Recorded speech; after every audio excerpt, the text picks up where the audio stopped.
ഒരു പെണ്ണ് പ്രസവിക്കുന്ന സമയത്തോ ഗർഭം ചുമക്കുന്ന സമയത്ത്, പ്രസവാനന്തര സമയത്തോ, അതുപോലെ മെൻസസ് ആകുന്ന സമയത്തോ സാധാരണഗതിയിൽ നിന്നും പെണ്ണിന് ഏറ്റവും കൂടുതൽ ദേഷ്യമുള്ള സമയമാണെന്നുള്ള ബോധം വേണം. സാധാരണഗതിയിൽ നിന്നും ഒരു പെണ്ണിന് ഏറ്റവും കൂടുതൽ ദേഷ്യം വരുന്ന ചില സമയങ്ങളുണ്ട്. ഇത് ഞാനല്ല പറഞ്ഞത്, ഹദീസൊന്നുമല്ല, പിന്നെയോ ശാസ്ത്രം പറയുന്ന ഒരു കാര്യമാണ്.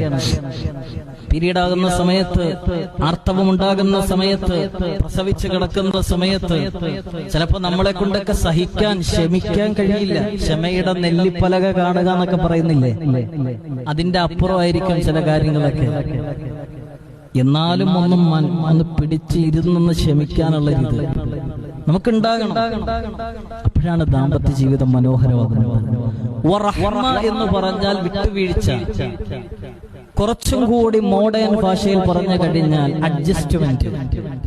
ചിലതൊക്കെ കണ്ടില്ല കേട്ടില്ല എന്ന് നടിക്കുമ്പോഴാണ് ജീവിതമാകുന്നത്.